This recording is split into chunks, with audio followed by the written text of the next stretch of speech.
Bogotá's Fontibon district was buzzing with excitement as people gathered to hear Senator Miguel Uribe speak. He's a rising star in politics. He promised safety and good times, and the crowd loved it. It was a hopeful scene before Colombia's big election for president. Suddenly, gunshots rang out, 2 of them, and Uribe fell down on the stage. Everyone panicked. People screamed, ducked down, and ran away as security guards rushed to protect the hurt senator. Sirens wailed as medics worked fast to save Uribe, rushing him to the hospital. News of the attack spread right away. Cell phone videos showed all the chaos and horror. This shooting wasn't just an attack on one person. It was a direct hit on Colombia's fragile democracy. While doctors fought to save Uribe, the country was left shocked, remembering its violent past. This wasn't just a random act. Someone planned this to silence a political voice and cause trouble in the country right before an important election. Everyone was asking who wanted Uribe dead and why. The attack sent shockwaves through Colombia, bringing back old fears that many thought were gone. The campaign rally had turned into a national crisis, a harsh reminder that democracy is still in danger. The world watched as Colombia faced a big moment. Would fear or strength decide its future? The answer would depend on what happened next, both at the hospital and in the government. The future of a whole country was now hanging in the balance. Miguel Uribe isn't just a senator. He's the grandson of a former president and the son of Diana Turbe, a journalist who was killed by the Medellin cartel. At 39, Uribe's life has been shaped by Colombia's violent political past. His campaign for president was based on promises of safety and economic growth, going against the current left-wing government. The attack on Uribe brought back the pain of his mother's death, a cruel repeat of a family tragedy. As he had emergency surgery, his wife asked for prayers, and the whole country held its breath. Supporters gathered outside the hospital, holding candles, hoping for a miracle. Doctors said he was in critical condition but stable, a small hope. The attempt on Uribe's life was a direct hit against his political movement and what he stands for.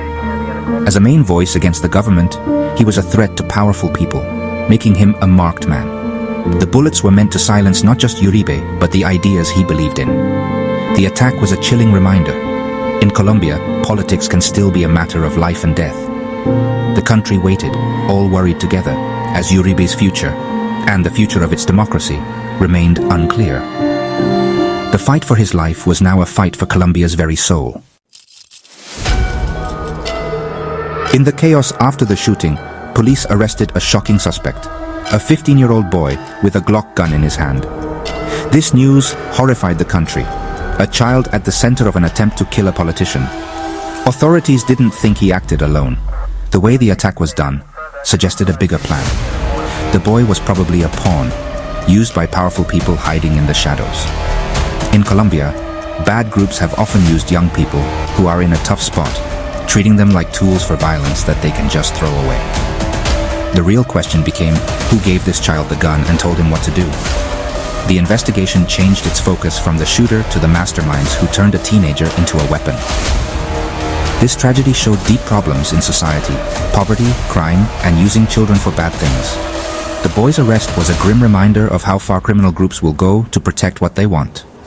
Finding those who put the gun in his hand became as urgent as saving Uribe's life. The country demanded answers and justice for both the victim and the boy. President Gustavo Petro, who is Uribe's political rival, said the attack was an assault on democracy. He asked for everyone to come together, promising to go after not just the teenage shooter, but the real masterminds behind the plan. Petro promised that the government would use all its power to hunt down those who planned and paid for the attack. He expanded the search beyond Colombia's borders, warning criminal groups that justice would find them, even in other countries. To get tips, the government offered a huge reward for information that would lead to the mastermind's arrest.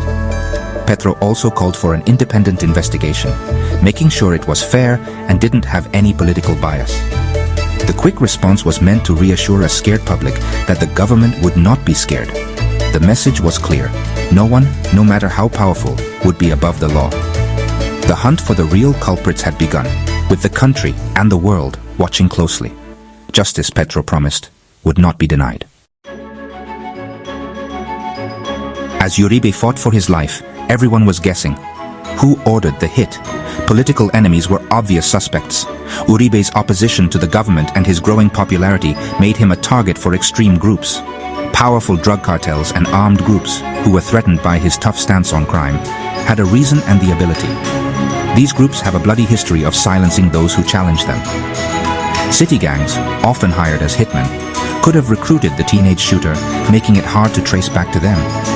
The mastermind could be a political extremist, a drug lord, or a rival powerful person. International reactions added to the discussion, with some blaming political talk and others warning of deeper criminal plots. The complicated web of suspects showed Colombia's complex situation of violence and power. Investigators faced a huge task, figuring out the truth from a maze of possibilities. The country demanded answers, but the real people who planned the attack remained hidden. The search for the mastermind was just beginning. The attack on Uribe reopened old wounds, bringing back the dark time when people running for president were killed and democracy was barely holding on. Fear and anger spilled into the streets. Candlelight vigils, protests, and prayers brought Colombians together to stand against violence. The public's outcry was a demand for peace and a refusal to solve political disagreements with bullets. The government responded with more security and a special investigation team determined to protect the upcoming election. The attack forced the country to face a big question. Could Colombia protect its democracy, or would violence come back? The pressure was on the government to prove it could control the forces threatening its institutions. As Uribe's future hung in the balance, so did the future of Colombia's political scene. Would the masterminds be brought to justice, or stay untouchable? Would fear silence candidates, or would the public stand stronger for democracy?